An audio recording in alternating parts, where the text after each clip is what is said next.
बिस्मिल्लाहिर्रहमानिर्रहीम। अस्सलाम वालेकुम। Welcome to my YouTube channel. आज मैं बहुत ही मज़ेदार सा अंडे चने सालन की रेसिपी शेयर करने आई हूँ। ये बहुत मज़े का बनता है। आप इसे नाश्ते में पराठे से खाएं या डिनर में खाएं या लंच में, किसी भी टाइम पर आप इसे सर्व कर सकते हैं। और बहुत इजी रेसिपी के साथ मैं ये रेसिपी आज शेयर कर रही हूँ। आई होप आपको पसंद आएगी और आप लोग ज़रूर इसे ट्राई करेंगे। रेसिपी स्टार्ट करने से पहले मेरे चैनल को कर दें सब्सक्राइब, बेल का आइकन कर दें प्रेस, ताकि हर आने वाली वीडियो का नोटिफिकेशन भी आपको मिलता रहे। रेसिपी बनाने के लिए हमने सबसे पहले तो वाइट चनों को 5 से 6 घंटे रखने के बाद इसे बॉईल करके सॉफ्ट बॉईल करके रख लिया है।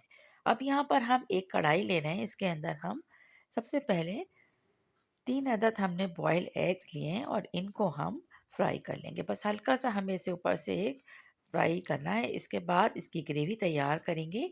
इसके लिए हम यहाँ पर ऐड करेंगे एक दरमियाने साइज़ की प्याज को रफली चॉप किया है और हल्का सा इसको प्याज को हम फ्राई कर लेंगे ऑयल में। तो बस 1 से 2 मिनट तक इस प्याज को हमने करना है फ्राई और बस इसके बाद इसे हमें निकाल लेना है बाहर। इसके बाद हमें इसको ग्राइंड कर लेना है और ग्राइंड करके हमें इसको साइड पे रखना है। तो जनाब, सबसे पहले अब हम यहाँ पर ऐड कर लेंगे लहसुन अदरक का पेस्ट। 1 टेबल स्पून के लगभग भर के हमने ऐड किया है और ऑयल के साथ अच्छे से हम बहुत धीमी आंच पे कर लेंगे इसे फ्राई। अब इसमें कुछ पाउडर मसाले जाएंगे, जिसमें हमने 1.5 टेबल स्पून के करीब धनिया पाउडर ऐड किया है। 1 टीस्पून हम इसमें लाल मिर्च पाउडर ऐड करेंगे। 1 टीस्पून ही इसमें हल्दी पाउडर जाएगा।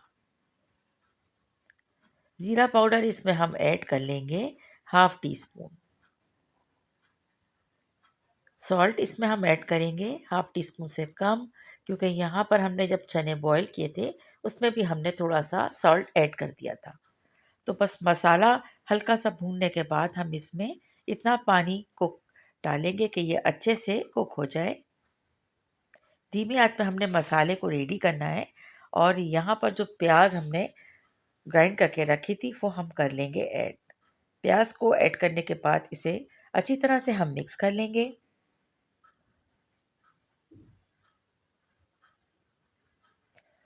अब थोड़ा सा पानी और ऐड करेंगे। करीब आधा कप हम इसमें पानी ऐड कर लेंगे। धीमी आंच पर इसको हमें एक बार फिर कुक करना है।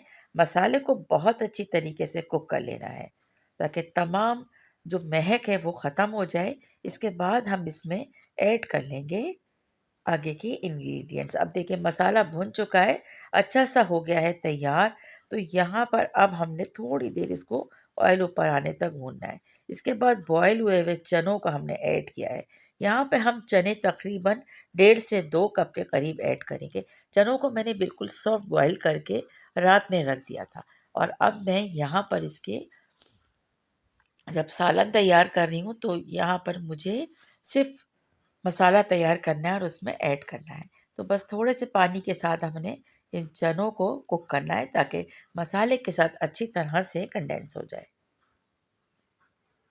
और याद रखिएगा कि चनों को हमने सॉफ्ट बॉईल करना है, हार्ड नहीं रखना है। इसके बाद इसको अच्छी तरह से हमने करना है ढक कर धीमी आंच पे कुक। इसके बाद हम इसमें अंडे ऐड कर लेंगे। आपको जितने भी अंडे डालना है आप इसमें डाल सकते हैं, इसकी कोई पाबंदी नहीं है। तो यहाँ पर ये है कि ये सिर्फ 2 आदमियों के लिए मैंने तैयार किया था, तो उसके लिए ये इनफ है। आपने इसके बाद इसमें हम गरम मसाला ऐड कर देंगे और सर्विंग डिश में निकालते वक्त हम अंडों को बीच में से कर देंगे कट, ताकि खूबसूरत सी प्रेजेंटेशन के साथ आप ये सर्विंग डिश में सर्व करें। और ये देखिए इसका टेक्सचर कितना मज़े का है ना, ये बिल्कुल बाजार जैसा टेक्सचर और इससे भी ज़्यादा मज़ेदार सा ये बनता है। बिल्कुल लोहरी स्टाइल के ये चने बन के तैयार होते हैं। एक बार आप लोग इसको ज़रूर ट्राई करें, पूरी के साथ, पराठे के साथ, चपाती के साथ या नान के साथ, किसी भी चीज़ के साथ इसको सर्व किया जा सकता है। रेसिपी आपने देखी, आपको पसंद आई तो रेसिपी को लाइक, शेयर, कमेंट ज़रूर कीजिएगा। Thanks for watching. Take care. अल्लाह हाफ़िज़।